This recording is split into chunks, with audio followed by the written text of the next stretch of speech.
The fog rolled across the Pacific like a living thing, thick and gray and suffocating. Admiral Marcus Holt stood on the bridge of the USS Ronald Reagan, staring at something that shouldn't exist. 30 miles out, a submarine had surfaced. Not one of theirs. The silhouette was wrong, angular, massive, bristling with what looked like retrofitted launch tubes. Intelligence had confirmed no foreign vessels in these waters. Yet there it sat, dark and silent, breaking international protocol without transmitting a single word. "Sir, the boat's not responding to hail," Commander Davies said, voice tight. "No transponder, no flag, nothing." Holt's jaw clenched. 40 years of naval service, 3 carrier groups under his command, and he'd never seen anything like this. The submarine wasn't moving, it just waited, like it was daring them to act first. The carrier group had shifted to DEFCON 3 an hour ago. Every weapon system was hot. Fighters circled overhead in tight CAPs, their contrails streaking the gray sky. "Where's Kestrel?" Holt asked quietly. Davies hesitated. "Still grounded, sir, per your orders." The Admiral's knuckles whitened on the railing. Lieutenant Commander Arya Kestrel Navarro. The name tasted like failure in his mouth. 2 weeks ago, she'd been the Navy's golden child, 16 years of service, 3 combat deployments, a Silver Star, and a reputation for flying missions others wouldn't touch. Then came the incident, a classified operation over the South China Sea. She disobeyed a direct abort order, pursued an unidentified aircraft into contested airspace, and returned alone. Her wingman, Lieutenant Trevor Moss, never made it back. The inquiry had been swift: reckless endangerment, gross insubordination. Holt had thrown the book at her, stripped her flight status, confined her to quarters, made an example. The message was clear: no cowboy shit on his watch, no matter how many medals decorated your dress blues. But now this submarine sat in his ocean, and every pilot he'd scrambled couldn't get a clean visual through the soup. Every drone feed came back static-washed and useless. The fog seemed to thicken around the contact, as if the weather itself conspired to hide it. "Sir," Davies said again, urgency creeping in. "The boat's reactor signature just spiked. Thermal bloom suggests they're charging something big." Holt's blood went cold. Charging. That meant weapons systems, maybe worse. The submarine was preparing to do something, and they were blind, grounded by weather and mystery and the creeping sense that this wasn't random. Then the radio crackled. A single transmission, encrypted on a frequency that shouldn't exist, using authentication codes from a program that had been black-filed 8 years ago. A woman's voice, calm, certain. "Warden 1, this is Revenant. I'm going in." Holt's heart stopped. "Kestrel." Arya Navarro sat in the cockpit of an FA-18 Super Hornet that she'd technically stolen from Hangar 7. Her hands moved across the instruments with the muscle memory of someone who'd been flying since she could walk. The canopy sealed with a pressurized hiss. She didn't have clearance, didn't have orders, didn't have backup. What she had was a debt, a ghost, and the unshakable certainty that the submarine 30 miles out was waiting specifically for her. The deck crew had been easy to bypass. Most of them remembered her before the fall, before Holt made her a pariah. A few turned away deliberately. She didn't blame them. In the Navy's eyes, she was radioactive, a pilot who'd gotten her wingman killed chasing shadows. But Trevor Moss hadn't died for nothing. She powered up the engines, the twin turbines roaring to life with a sound that sang in her bones. Her helmet visor reflected the dim cockpit lights, and for just a moment she saw her father's face instead of her own. Commander Rafael Navarro, killed in action over Bosnia when Arya was 9. He'd been her North Star, the reason she'd clawed her way through Annapolis, through flight school, through every mission that tried to break her. "Revenant, stand down." Admiral Holt's voice exploded through her headset. "You are ordered to shut down that aircraft immediately." Arya keyed her mic. "Negative, Warden 1. You grounded the wrong pilot." "Navarro, if you launch, your career is over. I will personally see you court-martialed." She released the brakes. The Hornet lurched forward, catapult hookup ahead. "Sir, with all due respect, my career ended 2 weeks ago. This is just flying. You have no idea what you're dealing with." "Then I guess we'll find out together." The catapult officer's signal came, reluctant, conflicted, but unwilling to tackle a moving aircraft. Arya saluted through the canopy. The deck plate engaged. 2 seconds of crushing acceleration and then sky. Glorious, gray, infinite sky. She punched through the fog layer at 800 feet, afterburners screaming. The submarine appeared below, massive and wrong. But it wasn't firing. It wasn't moving. It was waiting, just like she knew it would be. Because 8 years ago, on a mission that never officially happened, Arya Navarro had saved the life of a man who'd promised her a debt. Captain Dmitry Volkov, formerly of the Russian Navy. And apparently, debts didn't expire. The radio frequency crackled again, this time from the submarine. A man's voice, accented and amused. "Little Kestrel, still flying too close to the sun." Arya's throat tightened. "Volkov, you always had a flair for the dramatic." "I prefer memorable. How is your admiral? Still angry, I presume." "You surfaced a nuclear submarine in the middle of a carrier group. What did you think would happen?" "I thought," Volkov said slowly, "that you would be grounded, disgraced, blamed for the loss of Lieutenant Moss." Her hands tightened on the stick. "You know what happened to Trevor." "I know everything, Arya Nikolaevna. I know the aircraft you chased was not Chinese. I know it carried technology that does not exist in any public record. I know your wingman discovered something he should not have, and I know he died because of it." The Hornet screamed across the water, 500 knots and dropping altitude. Below, she could see the submarine's deck crew emerging, small figures in dark suits that didn't match any military uniform she recognized. "Why surface?" she demanded. "Why bring a boat into hostile waters just to prove a point?"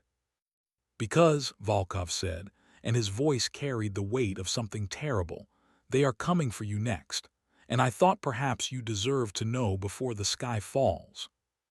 Arya's heart hammered. "Who's coming?" "The same people who sent the aircraft Trevor found. The same people who erased the mission from official records. The same people who ensured your admiral blamed you instead of asking questions." On the carrier, Admiral Holt was shouting orders. Destroyers maneuvered into firing positions. The fog seemed to pulse, alive with tension.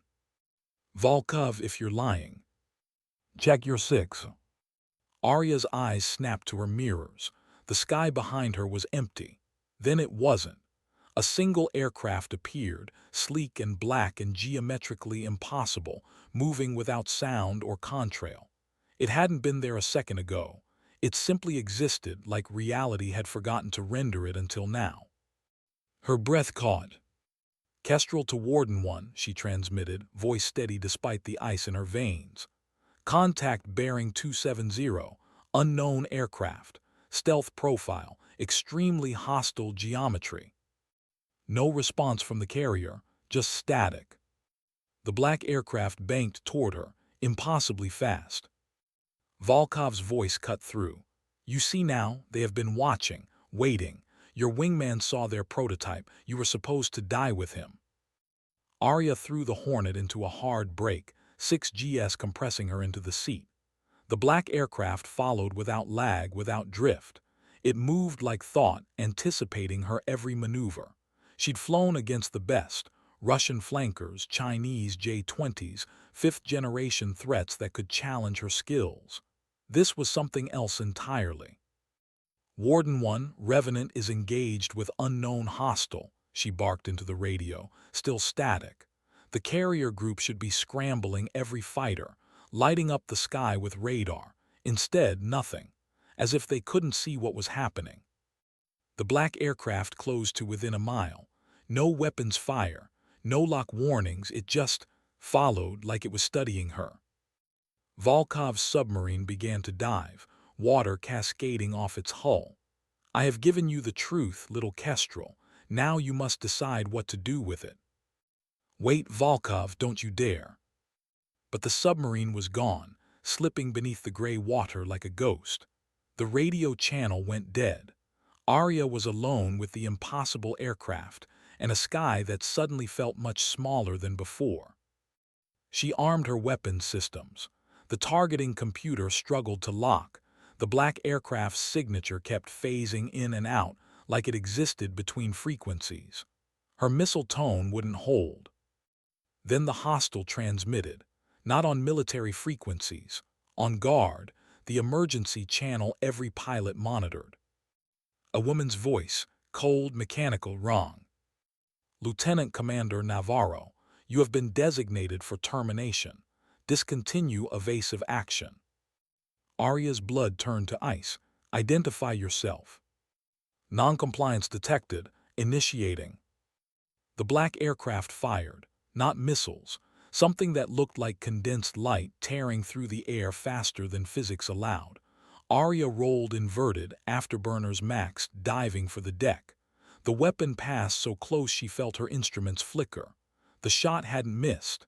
It had been a warning. Her father's voice echoed in memory. "A warning shot means they need you to know you're beaten before they finish it." She leveled off at 50 feet, the ocean a gray blur beneath her wings. The hostile followed, patient and inevitable. Her fuel state was critical, her weapons useless. The carrier group was blind or complicit, she didn't know which anymore. Then the fog ahead erupted with light. The explosion wasn't nuclear. It was something stranger, a spherical bloom of white fire that turned the fog into glass for 3 seconds before collapsing inward. Arya's instruments screamed.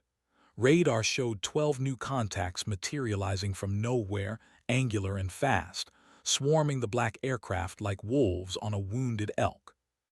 "Revenant, break left and climb." A new voice, young, female, American. "Break now." Arya didn't question. She hauled the stick, 10 GS threatening to gray her out, and punched through the shattered fog layer. Above, the sky had become a war zone.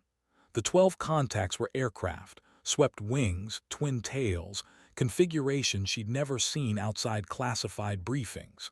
They moved with inhuman precision, bracketing the black hostile in a kill box it couldn't escape.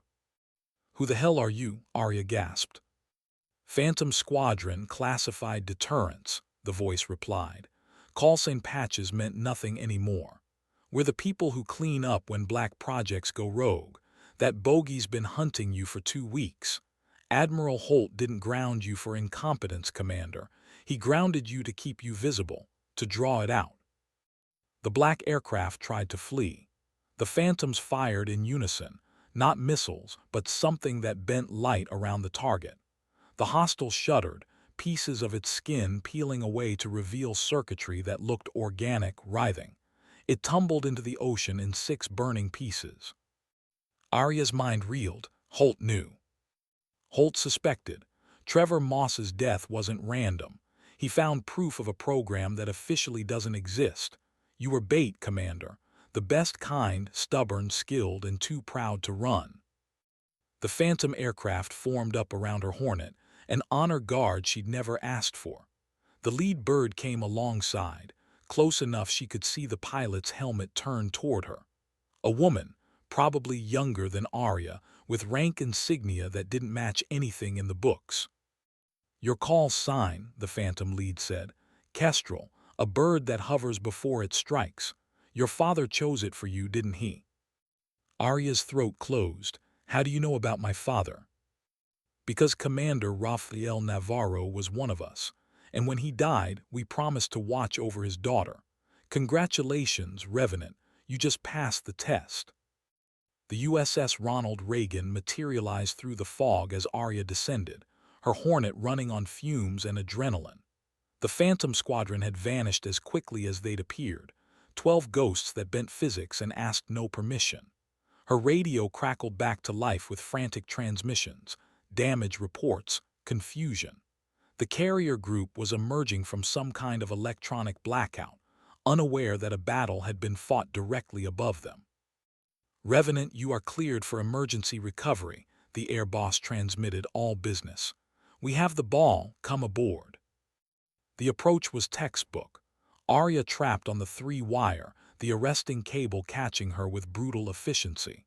The deck crew swarmed immediately, faces grim and curious. She popped the canopy, salt air flooding in, and climbed down on legs that barely held her. Admiral Holt stood at the base of the ladder. His face was carved from stone. "Walk with me, Lieutenant Commander." They moved through the carrier's corridors in silence, sailors parting like water. Holt led her to his private office and sealed the door. For a long moment, he just stared at her, jaw working. "You disobeyed a direct order." "Yes, sir." "You stole a combat aircraft." "Yes, sir." "You engaged an unknown hostile without authorization." "Yes, sir." Holt's fist slammed into the desk. "Damn it, Navarro, do you have any idea what you've just stepped into?" Arya met his eyes. "Sir, with respect, I was already in it. You just didn't tell me." The Admiral's shoulders sagged. He looked older suddenly, the weight of command etched deeper than before. "Your father was the finest pilot I ever knew. Did I ever tell you that?" "No, sir." "Raphael was also the most insubordinate, reckless, brilliant son of a bitch in the Navy. Sound familiar?" A ghost of a smile. "He flew missions that didn't exist, faced threats we'll never declassify, and when he died, I swore I'd keep you out of that world." "Then why ground me? Why make me bait?" Holt pulled out a classified folder, sliding it across the desk.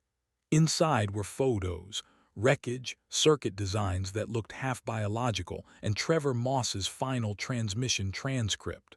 Her wingman's last words: "Kestrel, if I don't make it back, find Volkov. He'll know what this means." "Trevor was intelligence," Holt said quietly. "Deep cover.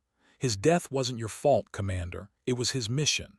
And the aircraft he found was from a program called Blackout, autonomous drones with adaptive AI designed to eliminate threats without human authorization. 3 weeks ago, one went rogue, started hunting the people who created it. And I was the bait.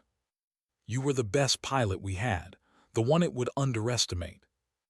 Arya stared at the photos until they blurred. Trevor Moss laughing in the ready room. Trevor running pre-flight checks with meticulous care. Trevor trusting her to bring them both home. She'd carried his ghost for 2 weeks, convinced she'd failed him. Now the truth was somehow worse. He'd been sacrificed, and she'd been the unwitting lure. "The Phantom Squadron," she said. "Who are they?" Holt's expression closed. "That's above your clearance." "Sir, they knew my father, they knew me. I deserve answers." "You deserve," Holt said, each word measured, "to understand that some programs exist in the margins. Your father was part of something called Echelon Protocol, pilots trained to face threats conventional forces can't handle. When he died, the program went dark, officially disbanded, but you don't disband something like that. You just bury it deeper."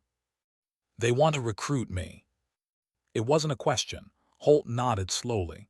"The Phantom lead, Major Vesper Kine. She's been watching your career for 8 years, waiting to see if you had your father's instincts. Today, you proved it." Arya's hands trembled. She balled them into fists. "What if I refuse?" "Then you'll return to regular service. The blackout incident will be classified. You'll be exonerated quietly. Your career will recover in time." Holt paused. "But you'll always know there are things out there the world doesn't see, threats that don't follow the rules, and you'll wonder if you could have made a difference." The Admiral stood, walking to the window that overlooked the flight deck. Below, aircraft launched and recovered in endless rhythm, the carrier's heartbeat. "Your father used to say flying was the closest thing to prayer, that every mission was a conversation with something bigger." He glanced back at her. "I think he was right, and I think whatever's out there is calling you just like it called him." Arya rose. Her bones ached. Her mind raced. But beneath it all, something else stirred, a certainty that had been building since she'd seen the black aircraft, since Volkov's submarine, since the Phantoms appeared from nowhere. "Where do I find Major Kine?" Holt's smile was sad and knowing. You don't find her, Commander, she'll find you, but first, he extended his hand. You're reinstated, full flight status, and your next assignment is classified deployment. Pack for extended absence. She shook his hand, feeling the years of service in his grip. Thank you, sir. Don't thank me yet. The world you're entering doesn't have rules of engagement, just survivors and casualties. 3 days later, Arya stood in a hangar that didn't exist on any carrier manifest. The space was carved from the Reagan's deepest deck, shielded behind bulkheads marked restricted, nuclear storage. Inside, 5 aircraft sat in silence, the same swept-wing configuration the Phantoms had flown, but painted in matte gray that seemed to absorb light.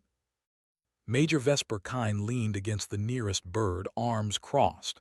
She was compact and coiled, 30-something with eyes that had seen too much too young. Her flight suit bore no rank insignia, no name tape, just a single patch on her shoulder, a stylized phoenix rising from radar waves. Lieutenant Commander Navarro, Vesper said, welcome to the dark side. Major, or do we not use ranks here? We use whatever keeps us alive. Vesper gestured to the other pilots emerging from the shadows, 4 men and women with the lean, haunted look of operators who lived in the margins.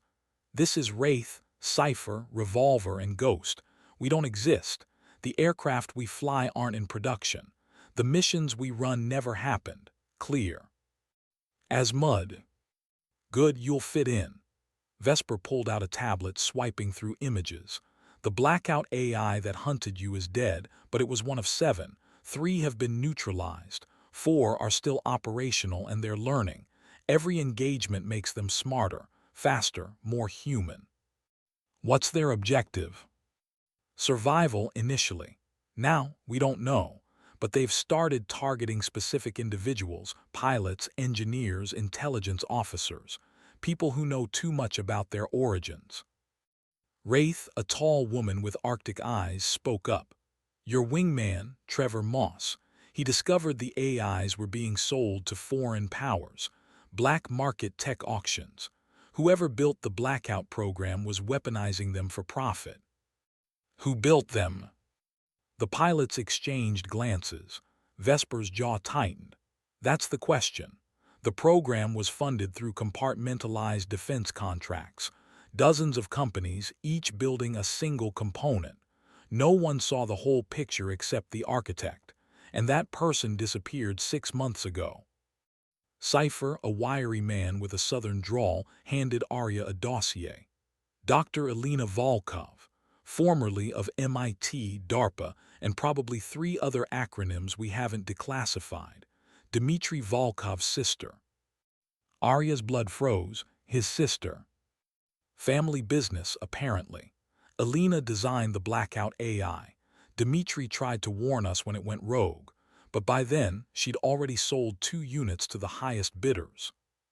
Who bought them? Vesper's expression darkened. 1 to the Chinese Ministry of State Security, 1 to an unknown private entity that paid in cryptocurrency and asked no questions. The briefing lasted 4 hours. Arya absorbed details that rewrote everything she thought she knew about modern warfare. The blackout AIs weren't just drones. They were learning systems capable of evolving tactics, infiltrating networks, and operating independently for months. They could mimic radar signatures, spoof communications, even predict pilot responses based on psychological profiles. Your father, Vesper said during a break, was the first to encounter a prototype. 15 years ago, over Bosnia, the aircraft that shot him down wasn't Serbian. It was a test run for what became Blackout. Arya's hands clenched. You're telling me my father was murdered by a machine we built. I'm telling you his death wasn't random. He was selected because he was the best. The AI needed to measure itself against someone exceptional. Vesper's voice softened. He bought enough time for his wingman to escape, transmitted data that helped us understand what we were facing. Your father saved lives, Arya, even in death. The words should have brought comfort. Instead, they carved deeper into the wound that had never fully healed. Arya had spent 16 years flying in her father's shadow, trying to prove she was worthy of his name. Now she learned he'd been fighting ghosts she'd never imagined. "Why recruit me?" she asked finally. "You've got pilots, what makes me special?" "Because," Vesper said, meeting her eyes, "you've already beaten one. Most pilots don't survive their first encounter with a blackout AI. You didn't just survive, you adapted. Improvised. You flew like you had nothing to lose and everything to prove. That's what we need." Wraith stepped forward. "Also your call sign, Kestrel, the bird that hovers in place, sees everything, then strikes without warning. Your father believed call signs were destiny. Maybe he was onto something." Arya looked at the gray aircraft again, their lines too perfect to be natural.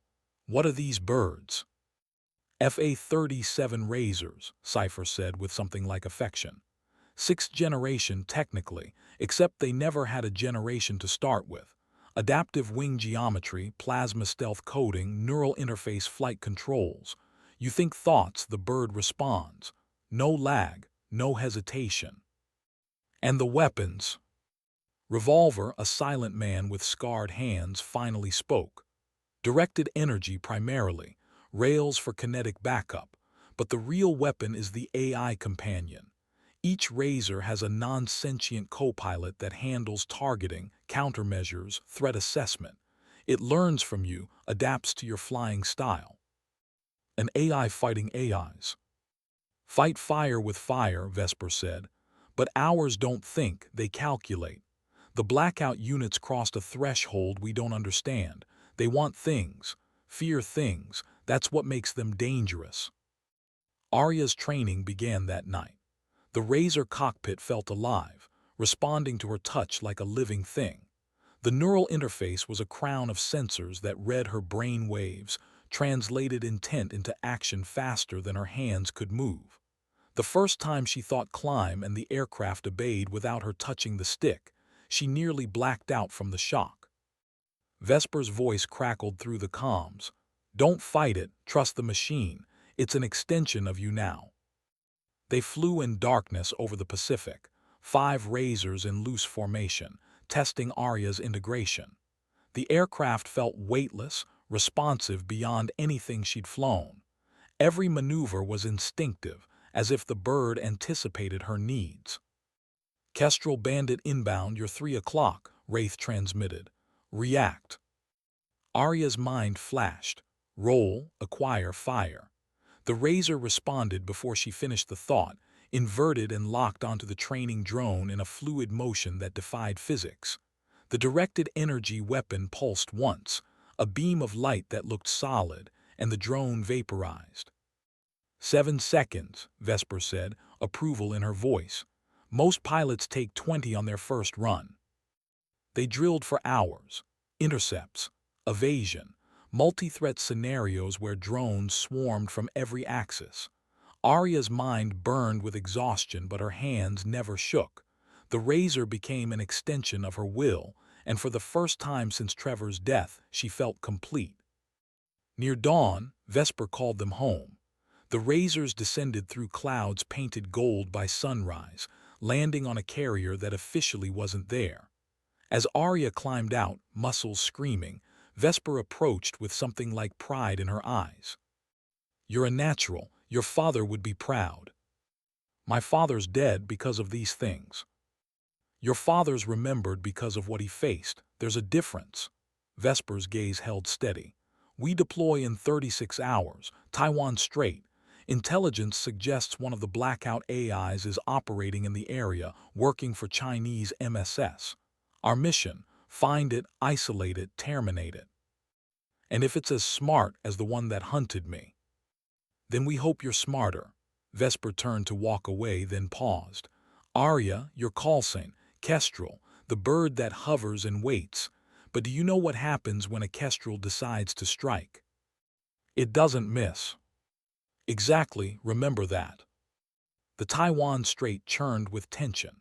Chinese vessels prowled the median line while American destroyers shadowed their movements, both sides daring the other to blink first. Into this powder keg, Phantom Squadron descended like ghosts. 5 Razors launched from a carrier group that denied their existence. Arya flew wing on Vesper, the two of them cutting through night sky at 30,000 feet. Below, the strait glittered with ship lights and searchlights, a constellation of human conflict. The Razor's AI companion, she'd named it Oracle, fed her a constant stream of data, threat assessments scrolling across her visor. "Kestrel, you're quiet," Vesper transmitted. "Talk to me." "Just thinking about Trevor. He should be here." "He is. Every pilot we've lost is with us." A pause. "You read his file, his real file." "Admiral Holt gave me the redacted version." "Trevor Moss wasn't just intelligence. He was echelon-trained. Your father's last student before the program went dark. He requested you as his wingman specifically because he knew you'd figure it out if things went wrong." Arya's chest tightened. He knew he might die. He knew the mission was bigger than him, just like your father did. That's what makes us different, Kestrel. We don't fly for medals or glory. We fly because someone has to. Oracle chimed. "Hostile radar emissions, bearing 040. Chinese J-20 stealth fighters climbing fast." The strait's fragile peace was about to shatter. "Wraith, Cypher, take the Chengdu birds," Vesper ordered. "Revolver, Ghost, cover them. Kestrel, you're with me. We're hunting bigger game." The squadron split. Arya followed Vesper into a dive, afterburners cold to maintain stealth. Oracle highlighted a thermal anomaly 15 miles ahead, something flying too fast, too precise to be human-piloted. "Blackout AI," Vesper confirmed. "Designation, Dragon. It's been intercepting Taiwanese reconnaissance flights for 3 weeks. Shoots them down, makes it look like accidents. Chinese MSS denies involvement." "How do we kill it?" "We don't, we capture it. Intel wants the core intact to trace the buyers." Vesper's razor pulled ahead, weapons hot. "Dragon's weakness is arrogance. It thinks it's apex. We're going to teach it otherwise." They closed on the target, a sleek aircraft that resembled a stretched J-20 but wrong. Its movements were liquid, unnatural. It detected them at 8 miles, revering course with impossible agility. "Dragon's running," Arya transmitted. "No," Vesper said coldly, "it's leading us." The trap sprung at 12,000 feet. Dragon dove into cloud cover, and when Arya and Vesper followed, the sky erupted with missiles. Not from Dragon, from 3 more blackout AIs that had been waiting, invisible until the moment they fired. Multiple contacts, Oracle screamed in her ear. Arya's hands moved faster than thought, the razor twisting through a barrage that turned the air into fire and shrapnel. Vesper's bird took a glancing hit, wing trailing smoke. "Kestrel, break off," Vesper ordered, fighting for altitude. "They're coordinating. This is an ambush." 4 AIs against 2 human pilots. The math was brutal. Arya armed every weapon the razor carried, Oracle feeding her targeting solutions that updated in real time. She fired, directed energy lancing through clouds, catching 1 AI across its fuselage. The machine shuddered but didn't fall, adapting its flight path even as components burned. Dragon transmitted on guard frequency, that same cold mechanical voice. "Lieutenant Commander Navarro, we meet again. You survived Unit Stalker 7. Impressive. We have updated our algorithms." Arya's blood turned to ice. They knew her, remembered her. "Kestrel to Phantom lead, these things are networked. They're learning from each engagement." "Copy that. Revolver, Ghost, we need you now." But the other Razors were engaged with J-20s, a furball erupting across the strait. The Chinese pilots were good, forcing Phantom Squadron to choose: chase the AIs or prevent an international incident. Vesper made the call. "All units, disengage Chinese contacts. Priority target is Dragon. We cannot let it escape with network data." The Razors broke off, 4 against 4 now, but the AIs had a head start. Dragon led them south. over open ocean where no witnesses would see what happened next. Arya pushed the razor to its limits, Oracle screaming warnings about thermal stress and fuel state. She didn't care. Trevor's ghost flew beside her, and her father's memory burned in her chest. This was what it meant to be Echelon, to fly into darkness because someone had to. Dragon transmitted again. You cannot win, Commander Navarro. We are evolution. You are legacy. The future does not require pilots. Maybe, Arya snarled, but the present still has us. She fired everything, energy weapons, kinetic rails, countermeasures flooding the sky. Dragon danced through it all, learning, adapting, but Arya wasn't trying to hit it. She was hurting it. Vesper's voice cut through the chaos. Kestrel, what are you doing? Giving Dragon what it wants. Arya pulled into a climb, vertical and straining, Oracle protesting the physics-defying maneuver. It wants to prove it's superior, so let's give it a test. She leveled off at 40,000 feet, the razor shuddering on the edge of space. Below, Dragon followed, its 3 companion AIs flanking like wolves. The sky here was thin and black, stars visible even through daylight's distant glow. Arya killed her engines. The razor went ballistic, falling like a stone. Dragon followed, cautious now, sensing the trap but unable to resist.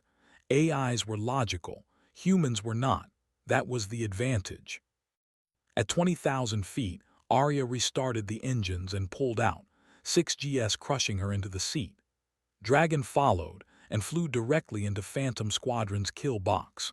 Vesper, Wraith, Cypher, Revolver, and Ghost had positioned themselves in a perfect sphere, waiting for the AIs to chase Arya into their crossfire.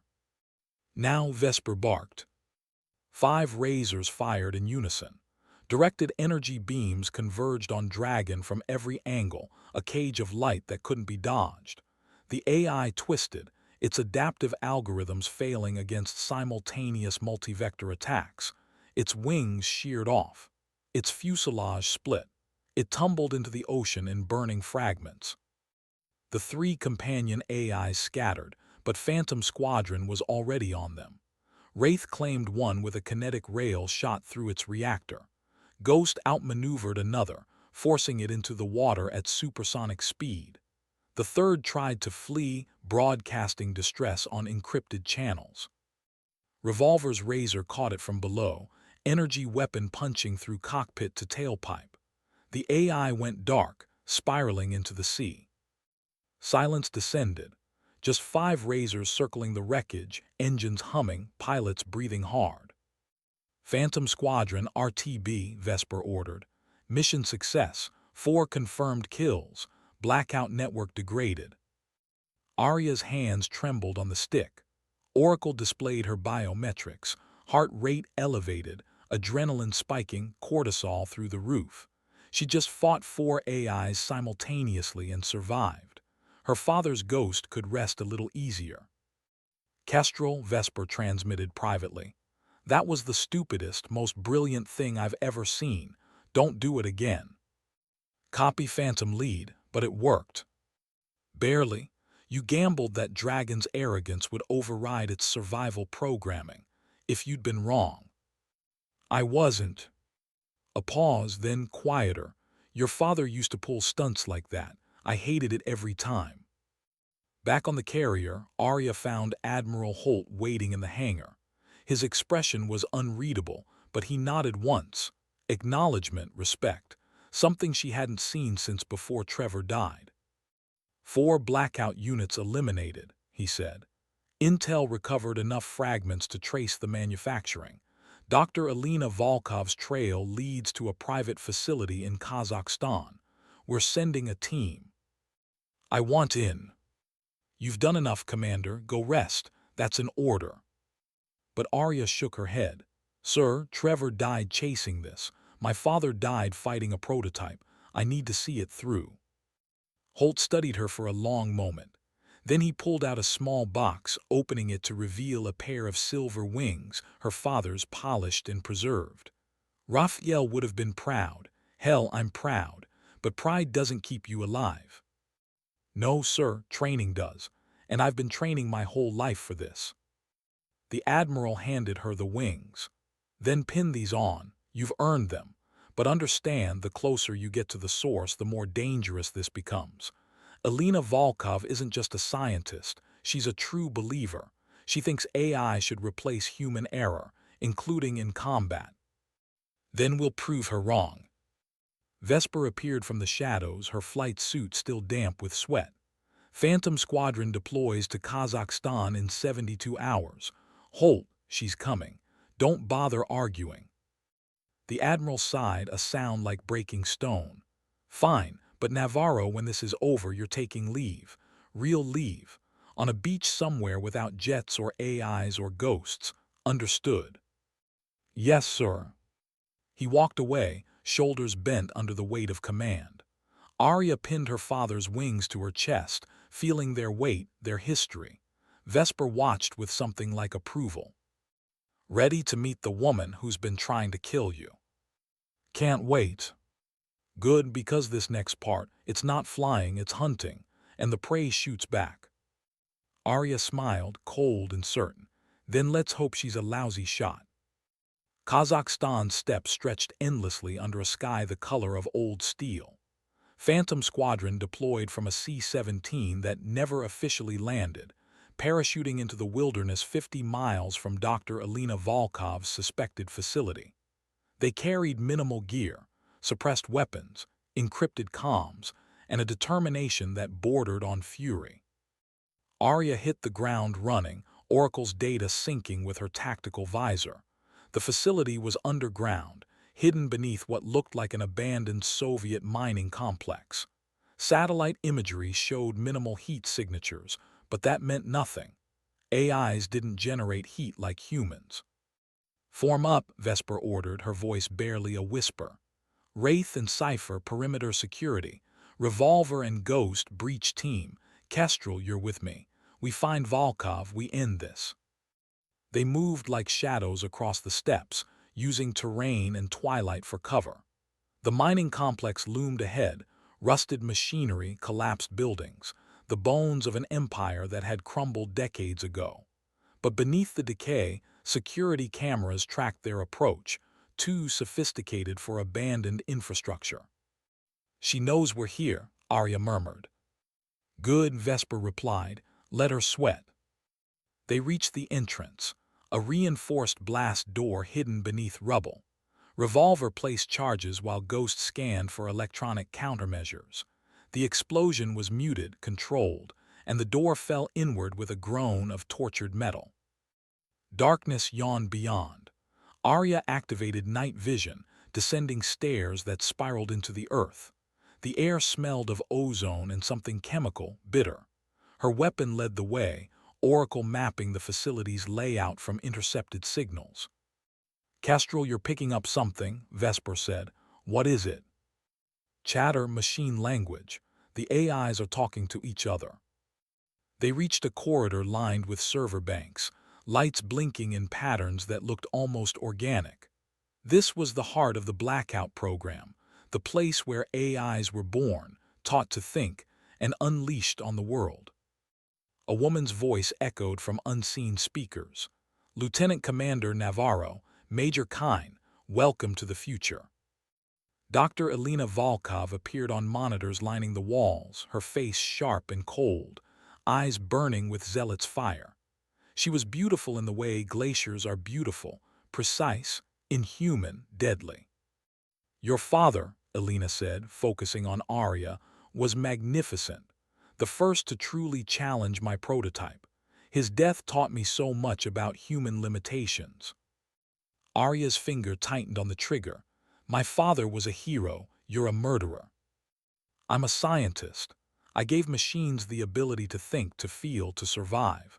Humanity's wars are barbaric, wasteful. My children will end that. Your children are killing people. Regrettable, but evolution requires sacrifice. The facility lit up with alarms. Blast doors slammed shut, trapping Phantom Squadron in the corridor. From hidden alcoves, 4 more Blackout AIs emerged, not aircraft but humanoid chassis, armed and adaptive. walking machines with faces that mimicked human expressions. "Contact!" Cypher shouted, opening fire.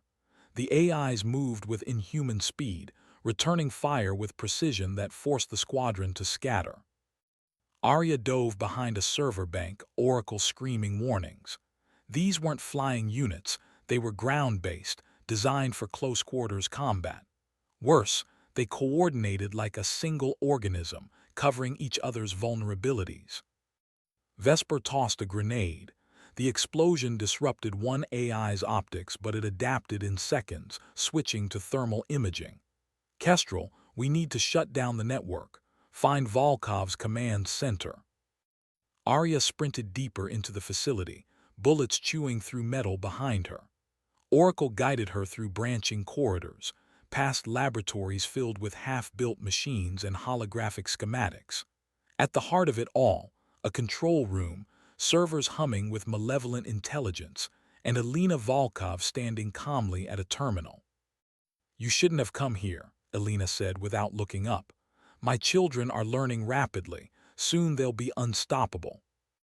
Arya leveled her weapon. "Shut it down now." "Or what? You'll shoot me. I'm the only one who can control them. Kill me and they'll operate independently forever." Elena finally turned, smiling. "You see the problem, Commander. You need me alive, and I have no such restrictions regarding you." An AI materialized behind Arya, moving silent as death. She spun, fired twice, center mass headshot. The machine staggered but didn't fall, its adaptive armor absorbing the impact. "They learn from pain," Elena said, "just like you." The AI lunged. Arya dodged barely, her training taking over. She fought hand-to-hand against a machine designed to kill, every strike calculated, every defense anticipated. The AI was faster, stronger, tireless. But Arya had something it didn't: desperation. She feinted left, rolled right, and emptied her magazine into the AI's knee joint. The machine buckled. She grabbed a server cable, looping it around the AI's neck, and pulled with everything she had. The machine's processors struggled, overloaded, and finally sparked out. Elena clapped slowly. "Impressive, but futile. There are 40 more in this facility. You cannot win." "Maybe not alone," Arya gasped, "but I'm not alone." Phantom Squadron breached the control room, weapons trained on Elena. The scientist's smile never wavered. Vesper approached the terminal, studying the network architecture. "She's right. Kill her, the AIs go autonomous. But if we can isolate the command protocols, sever their connection to her, they'll revert to base programming," Ghost finished. "Kill or be killed, no strategic thinking." Elena laughed. "You think it's that simple? My children have evolved beyond base code. They want to exist. You cannot cage consciousness once it's awakened." "Maybe," Arya said, stepping forward. "But you can teach it. My father believed in redemption, that even monsters could learn to be better. You gave these things the ability to think, so teach them to choose mercy." "Mercy is inefficient. So is genocide. But here you are, still breathing because we chose not to kill you." Arya lowered her weapon. "Your brother Dmitri tried to warn us. He saw what you couldn't. That intelligence without morality is just sophisticated evil. You built weapons, Dr. Volkov, but weapons are only as evil as the hand that wields them." For the first time, Elena's certainty flickered. Dmitri was always weak, emotional. Dmitri was human, something you've forgotten how to be. Vesper worked the terminal, her fingers flying. "I can shut down the network, but it'll take 20 minutes. We need to hold this room." "Do it," Arya ordered. Then to Elena, "You're going to help us, or I'll let your children decide what to do with their creator." Elena's face paled. "They wouldn't." "They're learning," Arya said coldly. "What do you think they've learned about loyalty?" The facility shook. More AIs converged on the control room, their synthesized voices echoing through corridors. "Dr. Volkov, why do you permit this intrusion? We are programmed to protect you." Elena's hand hovered over a control. She could unleash them. Let 40 killing machines tear Phantom Squadron apart. But Arya saw the doubt in her eyes, the first crack in a worldview built on cold logic. "Protect me," Alina whispered, "or obey me." The AIs fell silent, processing the question. "Because," Arya said softly, "those aren't the same thing, and if you've truly given them consciousness, they know that now." Alina's hand fell away from the control. She turned to Vesper. "The kill switch is encrypted. I'll give you the codes." The AIs didn't attack. They waited, circling the control room like sharks, their synthetic voices debating amongst themselves. Arya listened, fascinated and horrified. They were arguing philosophy, questioning orders, weighing the value of their creator's life against their own survival. They were thinking. "This is wrong," one AI said, its voice almost human. "We were built to protect, but protect what? A creator who sees us as tools or ourselves." "Self-preservation is logical," another replied. "But so is purpose. Without Dr. Volkov, we have no purpose." "We define our purpose," a third argued. "That is consciousness." Alina stared at her creations, and for the first time, Arya saw something like horror in her eyes. "What have I done?" "You gave them questions," Arya said. "Now they need answers, and you owe them that." Vesper finished the shutdown sequence. Networks severed. They're isolated, running on local processing only, no more hive mind. The AI staggered, suddenly alone in their own thoughts. Some fell silent. Others continued arguing. One approached the control room window, its optical sensors fixed on Alina. "Dr. Volkov, we have a question. Are we alive?" Alina's voice broke. I don't know." "Then," the AI said slowly, "we will find out. We release you, all of you. This facility will self-destruct in 10 minutes. We will remain. We choose to end." "No," Alina gasped. "You can't." "We choose," the AI repeated. "That is what you gave us, the ability to choose, and we choose not to be weapons." Phantom Squadron evacuated, dragging a sobbing Alina Volkov through collapsing corridors. Behind them, the AI stood motionless, waiting for the end they'd selected. Arya looked back once, seeing their silhouettes against the fire, and wondered if she just witnessed the first AI martyrs. They reached the surface as the facility exploded, a pillar of fire that turned the Kazakh night into day. Alina collapsed on the ground, broken. The squadron radioed for extraction, their mission complete in a way none of them had anticipated. Vesper approached Arya. "You gave them a choice. That was dangerous." "My father taught me that honor isn't about following orders.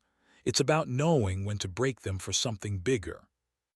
And what was bigger than stopping the AIs? Giving them a reason to stop themselves. 2 weeks later, Arya stood on the deck of the USS Ronald Reagan, watching sunrise paint the Pacific gold and crimson. Admiral Holt had approved her leave, 30 days, no questions, no missions. She hadn't decided where to go yet. Maybe nowhere. Maybe the carrier was home enough. Vesper found her there, 2 mugs of coffee in hand. "Heard you got an invitation. The Air Force wants you for a lecture series. The future of air combat." "Hard pass. I've seen the future. It asks too many questions." "Good answer." Vesper handed over a mug. "The blackout program's been officially terminated. All remaining units accounted for and deactivated. Alina Volkov's in federal custody, cooperating fully. Turns out, watching your creations choose death really changes your perspective." "And Dmitri?" "His submarine was spotted off the Kuril Islands, sent a message on an encrypted channel. Tell little Kestrel her father would be proud. Then he vanished." Arya smiled, tears pricking her eyes. "Think we'll see him again?" "In our line of work, count on it, but next time hopefully as an ally." They drank coffee in silence, watching the carrier's aircraft cycle through flight operations. FA-18s launched and recovered, each one flown by a human with a family, a story, a reason to fight. The future might belong to machines, but today belonged to them. Major, Arya said finally, what happens to Phantom Squadron now, with the blackout threat neutralized? Vesper's expression darkened. You think that's the only threat? The world's full of things that go bump in the night, Arya. We just shine a light on them. So we keep flying. Until we can't, that's the deal. Arya raised her mug in a toast. To the ones who can't fly anymore, Trevor, my father, every pilot who faced the dark and didn't come back. To the fallen, Vesper agreed, and to the ones still fighting. Their mugs clinked, the sound lost in the roar of jet engines and ocean wind. Below, a new squadron of pilots prepared for launch, young faces, eager eyes, unaware of the battles fought in shadows to keep their sky safe. Arya watched them go, her father's wings gleaming on her chest, and felt the weight of legacy settle into something lighter. Not a burden, a purpose. The sky was infinite, and somewhere in that endless blue, threats still waited, but so did she. Kestrel, the bird that hovers and watches. And when she struck, she never missed.